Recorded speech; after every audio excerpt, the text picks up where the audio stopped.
How much are you willing to sacrifice for success? For Ray Kroc, the answer was simple: everything.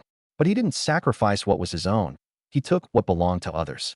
He stole the idea from two brothers, manipulated them, and never delivered the fortune he promised. With that, he built the empire we all know, McDonald's. Ray Kroc, who calls himself the founder of this multi-billion-dollar company, wasn't its creator. It was the McDonald brothers who came up with everything, only to watch someone else take their name, amass millions, and claim all the credit while they didn't receive a single cent of what they deserved. This is the story of how the McDonald's empire was built on betrayal, lies, and ruthless ambition. Ray Kroc is a milkshake mixer salesman. He travels across the United States trying to sell his machines to restaurant owners, but he's met with constant rejection. During his endless trips, Ray eats at drive-in restaurants. The experience is never good. The places are dirty, the service is poor, and they almost always get his order wrong. What he doesn't yet know is that these bad experiences will plant the seed for unprecedented success. Time and again, Ray delivers his sales pitch, and time and again, he faces rejection. At night, in cheap hotel rooms, he listens to self-help records. One of them is his favorite. The key to success is persistence, not talent, not intelligence, not education. Persistence. Then, out of the blue, he gets a call. His assistant tells him about an unusual order. Someone in San Bernardino, California, wants 6 mixers for a single restaurant. The place is called McDonald's. Thinking it's a mistake, Ray decides to call the restaurant directly. One of the owners answers. There's bustling noise in the background. The place is packed with customers. Ray explains that there must be a misunderstanding because it's impossible for one restaurant to need 6 mixers. The response leaves him speechless. They don't need 6, they need 8. They can't keep up. Ray is intrigued. He can't stop wondering what kind of restaurant could need 8 milkshake machines. Curiosity consumes him, so he gets in his car and drives from Missouri to California, crossing the country just to see it with his own eyes. When he arrives, the place is packed, with long lines, but a woman assures him the service is incredibly fast. Ray can't believe what he sees. This is nothing like the dirty, disorganized restaurants he's visited before. The service is unbelievably quick. He barely finishes ordering, and his food is in his hands in less than a minute. But something puzzles him. There are no plates or utensils. He's told he can eat wherever he wants, so he finds a bench and sits down. He looks around. The tables are filled with families eagerly enjoying their burgers. Suddenly, a man sweeps by the floor. It's Mac, one of the owners. Ray stands up, introduces himself, and Mac, with a smile, invites him to tour the restaurant. Ray's intrigue turns into admiration. Something special is happening here, and he wants to understand it. McDonald's is a masterpiece of automation. Every detail is calculated to work with precision. That's when Ray meets the mastermind behind it all, Dick, Mac's brother and co-owner of the restaurant. Impressed, Ray invites them to dinner to hear their story firsthand. Over dinner, the brothers share their journey. They started by opening an outdoor movie theater, but the economic crisis hit them hard, forcing them to reinvent themselves. They decided to try a barbecue restaurant. While it worked, they soon realized they could do something far more efficient. That's when they had a groundbreaking idea. Open a restaurant offering just 3 products: burgers, fries, and sodas. By keeping the menu small and simple, they created an extremely efficient work system. This allowed them to prepare and deliver each order in just 30 seconds, something revolutionary for the time. Before opening, they spent time carefully planning everything. Dick used a tennis court to sketch out the restaurant's layout. There, he organized the workstations and tested different ways to arrange them. After many attempts, he perfected a choreography where each employee had a clear, coordinated role. It was the essence of Henry Ford's assembly line applied to fast food. Henry Ford was the one who revolutionized the automotive industry. When Ford was young, cars already existed, but they were a luxury exclusive to the wealthy. This was because each vehicle was built manually and artisanally. A group of workers assembled each part with great precision, making it impossible to produce cars in large quantities efficiently. Ford completely transformed this production model. He introduced standardized parts, ensuring they were identical and fit perfectly without individual adjustments. Then, he divided the work into simple, repetitive tasks. Instead of a group building an entire car, he implemented an assembly line where each worker performed a specific task, like installing wheels or mounting the engine. The cars moved along a conveyor belt, passing from one station to another where parts were added. This system was called mass production. This method drastically reduced production times, from 12 hours per car to just 90 minutes. At the same time, It lowered manufacturing costs, allowing a Ford car to cost just $260 in 1925. Thanks to this, many middle-class families could finally afford a car, something unimaginable before. But its impact wasn't limited to the automotive industry. Mass production, with its standardization, simplicity, and division of labor, was applied to many other industries. It became the foundation for manufacturing all kinds of products. Eventually, this model was implemented in the fast food industry, thanks to the McDonald brothers. The brothers had found the formula that would change the restaurant industry forever, but innovation is never easy. At first, customers didn't understand how the system worked, as they were used to waiters taking their orders and bringing them to the window. The brothers used bright lights and a big show, but the lights only attracted flies. It was a disaster. Frustrated, they were on the verge of abandoning the concept and returning to the traditional model, but little by little, customers started coming. The restaurant began to fill up, and before they knew it, they had become a sensation. What the McDonald brothers had built was much more than a restaurant. Ray is restless. Success has eluded him for years, but now he sees an opportunity before him. McDonald's has the potential to lead him to the greatness he's always dreamed of. He proposes a partnership to the brothers to expand the business through franchises, opening more restaurants under the same name and model. However, they're skeptical. They've tried it before, but they've always failed because they couldn't maintain the quality standards they hold sacred. While Ray presses, his attention shifts to a picture in the brothers' office. It's an image of a restaurant with two golden arches. Dick explains it's part of their vision for the design of the locations. They managed to build one in Phoenix, but like other franchise attempts, it failed. Intrigued, Ray decides to travel to Phoenix just to see it. When he arrives, he finds the restaurant abandoned, but those golden arches strike him immediately. He recognizes the power of that image, as if it were a universal symbol. This only fuels his obsession. He tells his wife, Ethel, that McDonald's is the restaurant equivalent of Henry Ford's Revolution, but she doesn't share his enthusiasm. She reproaches him for always being too busy chasing something bigger, unable to be satisfied with what they already have. Ray gets furious, telling her she lacks vision and doesn't understand the potential he sees. This discussion touches on a fascinating and universal question. What's more fulfilling, chasing big goals and dreams, or appreciating what we already have? In a way, Ethel is right. If Ray learned to value and enjoy what he's already achieved, he might be happier. But Ray has a point too. By settling for what she has, Ethel might be missing the chance to reach her full potential and achieve something extraordinary. So who's right? Is it better to be ambitious and keep seeking more, or to learn to appreciate what we already have? The answer isn't as simple as it seems, and I'll tell you what I think is right in a moment. Ray keeps selling mixers, but he's no longer interested in that job. McDonald's consumes his mind. He decides to go back to the brothers with a new approach. This time, Ray pitches something more ambitious. He wants to turn McDonald's into America's new church. He explains that in all his travels across the country, he always finds two things in every town: a church with a cross and a courthouse with the American flag. The golden arches, he says, could join that list of national symbols, something unique and unforgettable. His vision finally resonates with the brothers. For the first time, they start to believe in the possibility. With renewed enthusiasm, Ray convinces the brothers to let him franchise McDonald's, but with two conditions. He must maintain their quality standards and can't make any changes without their approval. Ray agrees. For him, this is just the beginning. The golden arches are about to become an icon, and he plans to be at the center of it all. Full of determination, he goes to various banks to secure a loan, but his reputation as a failed entrepreneur haunts him. The bankers ridicule him. In the end, behind Ethel's back, he gets the money by mortgaging their house. The risk is enormous, but Ray is committed. Construction of his first franchise begins, but problems soon arise. Ray wants to modify the plans to include a basement and an oven, but Dick objects. Tensions rise when Ray proposes accepting a Coca-Cola sponsorship in exchange for including their logo on the menus. Dick refuses again, arguing that it would compromise the restaurant's integrity and reduce it to crass commercialism. To Ray, this makes no sense. It's a perfect opportunity to make money effortlessly. He can't understand how someone could reject it for ideals or values that, in his view, only hinder success. Once again, the story contrasts two very different ways of understanding success and work. On one hand, there's Ray's vision, which focuses on maximizing profits at all costs. For him, the purpose of any activity is to make as much money as possible, and success is measured solely in financial terms. On the other hand, there's Dick's perspective, who believes there are things more important and valuable than money.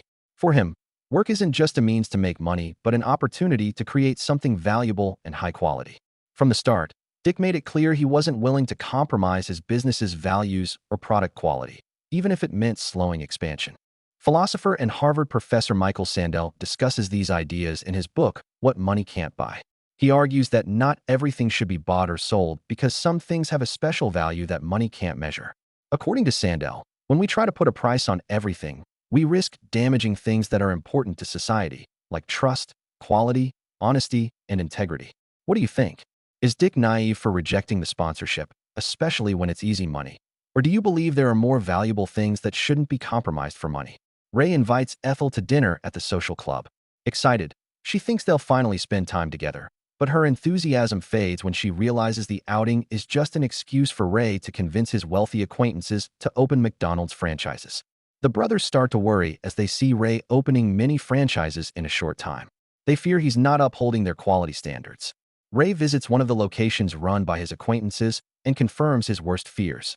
The place is dirty, there are teenagers smoking, and, to top it off, they're serving burgers with lettuce. Outraged, Ray confronts them on the golf course, demanding they meet the terms, but he realizes they lack the necessary commitment. They're wealthy men who only want easy profits. Fed up, Ray quits the social club and cuts ties with them all. Back at his office, Ray watches a salesman trying to convince his assistant, June, to buy a Bible. The man's tenacity impresses him. Ray doesn't waste time. He talks to the salesman and convinces him to open a McDonald's franchise. For Ray, this is the kind of person he needs: persistent people willing to work hard and build something big. His vision resonates better with the working middle class. With this in mind, Ray and Ethel start frequenting new social circles. They attend lodges and clubs where Ray pitches his idea, selling McDonald's as a symbol of family. Little by little, he begins recruiting more franchisees. However, his growing arrogance reaches the brothers' ears. They discover Ray is claiming his franchise is McDonald's #1, implying it's the original location. This doesn't sit well with them at all. On one of his trips, Ray visits Minneapolis with Fred Turner, an employee who's become his partner. They're at an upscale restaurant where the owner is interested in opening a franchise, but Ray can't focus on the negotiation. His attention is on the singer, Joan Smith, who happens to be the owner's wife. Back home, Ray seems more ambitious than ever. Ethel mentions a young couple who wants to open a franchise, but he's no longer interested. He now has the power to choose who to accept or reject as franchisees. Despite his success, he faces financial problems. He's almost out of cash. He tries to negotiate a higher percentage with the McDonald brothers to earn more per franchise, but they reject the proposal. Meanwhile, Ethel gets a call from the bank and discovers that her husband mortgaged their house. She's furious, especially because he's 3 months behind on payments. They could lose everything. Desperate for solutions, Ray visits the franchise run by Joan Smith and her husband. Joan has found a way to cut one of the biggest costs: refrigeration. She shows him a new product: powdered milkshakes. She mixes a packet with water, and when Ray tries it, he's impressed. It's practically indistinguishable from traditional milkshakes and could save them a ton of time and, most importantly, money. Excited, Ray calls the McDonald brothers to propose the change, but Dick flatly rejects the idea. He insists that a milkshake must have milk. He doesn't want to deceive customers. At first glance, Dick's stance might seem outdated or even absurd. Who wouldn't want to cut costs and boost profits? This initial judgment comes from living in a highly capitalistic society, where success is measured almost exclusively by money, and any decision that doesn't maximize profits seems incomprehensible. But this hasn't always been the case. In other times and cultures, work was valued for reasons beyond money, like community connection, personal purpose, pride in doing something well, the legacy left behind, the expression of values, or serving a greater cause. Dick represents that mindset, where work isn't just a tool for making money. For him, success isn't measured solely by profits, but by the ability to offer something genuine and meaningful. Meanwhile, Ray is still drowning in financial problems. During a bank visit to renegotiate his debt, a man approaches him. It's Harry Sonneborn, and his proposal could be the solution Ray desperately needs. Harry explains that the real business isn't burgers, it's real estate. The key is to buy land and lease it to franchisees. Ray sees this as an opportunity to break free from the McDonald's control. He creates a new company, Franchise Realty Corporation, and changes the franchise contract's terms. Restaurants can only be built on land he owns. Dick finds out about the new company and calls Ray, furious, demanding an explanation. Ray responds coldly, saying it's a separate company, unrelated to the original contract. Ray's success pushes him to make even bolder decisions. Without consulting the brothers, he eliminates real ice cream from the milkshakes and orders all franchises to use the powdered mix. Meanwhile, Ray seems to have found a connection with Joan. Their meetings become more frequent, and they talk about plans that go beyond work. In her, he finds a kindred spirit, visionary, willing to innovate and take risks. Ray is a deeply ambitious man, far more than most people around him. Even his own wife never understood his worldview. That's why, when he discovered a similar ambition in Joan, he felt irresistibly drawn to her. Meanwhile, Dick and Mac are alarmed. Ray seems out of control. Dick calls to confront him about the powdered milkshakes, but the conversation turns into an explosive fight. At home, Ray's relationship with Ethel is completely broken. Their dinners are silent and tense until one day, Ray breaks the silence. He asks for a divorce. Soon after, he consults his lawyer to ensure Ethel doesn't get a single share of McDonald's. He doesn't care if she keeps everything else. He just wants to make it clear that he considers her a woman without ambition. So who was right? Is it better to be relentlessly ambitious and always seek more, or to learn to value what you already have? At first glance, it might seem like Ray won. He built an empire that revolutionized the fast food industry. His success could be seen as proof that his way of thinking was right, while Ethel might appear too fearful and conformist, limited in her vision. But in reality, I believe neither Ray nor Ethel was wrong. They simply had radically different views of what happiness means. For someone like Ray, so deeply ambitious, satisfaction doesn't come from what he already has, but from what he can still achieve. His happiness is tied to the constant pursuit of goals. In contrast, people like Ethel find happiness in stability, in valuing what's already been achieved, and in enjoying the present without needing to chase more. It's not that one was right and the other wrong. They were simply after completely different things. Perhaps there's no single way to understand happiness and success. Everyone has their own version of what a fulfilling life means. Or maybe the wisdom lies in finding a balance between these two visions, having goals and ambitions, but not neglecting to value and appreciate what you already have and what you've already accomplished. Ray is determined to break the contract tying him to the McDonald brothers. He changes his company's name to McDonald's Corporation and sends letters with a new logo, a declaration of war. Alarmed, the brothers call him immediately. Mac yells, "Ray, this isn't your company. We invented everything, not you. What have you contributed? Name one thing. You're nothing but a leech." Ray laughs sarcastically and replies, "What I did was business, and business is war. If my competitor were drowning, I'd walk right up to them and stick a hose in their mouth. Would you be willing to do the same?" The brothers are stunned. His ambition and ruthlessness are chilling. Mac responds firmly, "No, I wouldn't, and I'd never want to." Ray retorts, "Now I see why you only have one restaurant." Coldly, he threatens them. If they try to sue him, he'll use the money he's amassed to bury them in a legal battle so long and costly they'll have nothing left. The stress is too much for Mac. He collapses and ends up in the hospital. Ray doesn't miss the opportunity. He visits him with a bouquet of flowers, but his intention isn't reconciliation. He brings a blank check, also bearing the McDonald's Corporation logo. It's a buyout offer. Ray walks away calmly, leaving the brothers cornered with a decision they know they can't avoid. And so, they accept defeat. They set their price, $2.7 million for the company, plus a 1% royalty in perpetuity, a share of the profits as long as the business operates. Ray thinks it's too much, but his obsession drives him. He does whatever it takes to secure investors to cover the amount. During the negotiation, he agrees to nearly all their conditions but insists the 1% royalty can't be in the contract, arguing they should settle for a verbal agreement. The brothers hesitate, but, under pressure, agree. After closing the deal, Dick and Ray have a moment alone. Dick asks, "Why didn't you just steal the fast food system? We shared the method with you ourselves." Ray smiles and replies, "The best part isn't the system, it's the name. McDonald's means America, the epitome of the United States." As part of the agreement, the brothers keep the original restaurant but can't use the McDonald's name or anything similar. Soon after, Ray opens McDonald's number 100 right across from their location.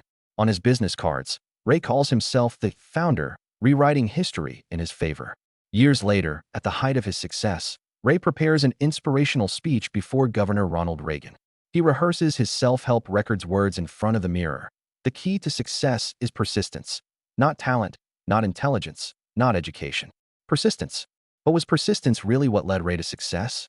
Beyond his effort, vision, and determination, which we must acknowledge, what truly put him at the top was his ability to take others' ideas and discard them once they were no longer useful. Ray didn't build his empire solely on hard work, but with highly questionable tactics. He manipulated, betrayed, and sacrificed those who once trusted him. Some might argue that Ray's decisions were justified since the McDonald brothers lacked the ambition or vision to take the business to the level he did. They just wanted to run their restaurant efficiently and maintain quality without thinking about expansion. But this brings us to a truth that many find hard to grasp. Not everyone seeks relentless ambition or global success, and there's nothing wrong with that. Everyone has their own definition of success. What some see as conformity or failure, others see as peace and happiness. Though Ray considered himself superior to the brothers for expanding the business and being willing to be ruthless in the process, the truth is that wasn't what they wanted. They had a different definition of success, and that didn't make them failures. They simply didn't share his thirst for wealth. However, this doesn't justify Ray taking advantage of them. He should have respected that the project that fascinated him wasn't his. As Dick rightly said, Ray could have created a similar business without stealing what they had built. Behind Ray stands Joan, now his wife, another symbol of how he got what he wanted by taking it from others. During his speech, Ray recalls the first McDonald's he opened, calling it McDonald's #1. With that claim, he erases the McDonald brothers from their own history, cementing his legacy as the sole creator of the Golden Arches empire. The McDonald brothers' original restaurant was renamed the Big M. However, Ray opened a McDonald's right across the street, and soon after, the Big M went bankrupt. The brothers could never prove the verbal royalty agreement they had negotiated with Ray. That 1% of global sales, which they never received, would be worth over $100 million a year today. Today, McDonald's Corporation is valued at approximately $210 billion. It's one of the world's largest real estate owners and feeds 1% of the global population every day. So, in this story, who won? At first glance, it seems clear that Ray Kroc won. With his deceptions and betrayals, he built a global empire and amassed a fortune. But it's important to return to the story's central theme. How do we define success and happiness? If happiness is measured solely by accumulated wealth and power, then Ray is clearly the winner. But if personal satisfaction truly depends on the relationships we build, the values we uphold, the legacy we leave, and the integrity and dedication with which we do our work, then we could undoubtedly say the McDonald brothers are the true victors. Moreover, the brothers never dreamed of being millionaires, yet they achieved it. The $1 million each received from Ray in 1961 would be worth about $19 million today. While it's nowhere near what they deserved, what they received was more than enough to live a comfortable life. True wealth isn't measured only in dollars. I think it would be great if, as a society, we learned to value and admire people like the McDonald brothers, who stayed true to their principles and values, more than figures who exploit and crush others, like Ray Kroc.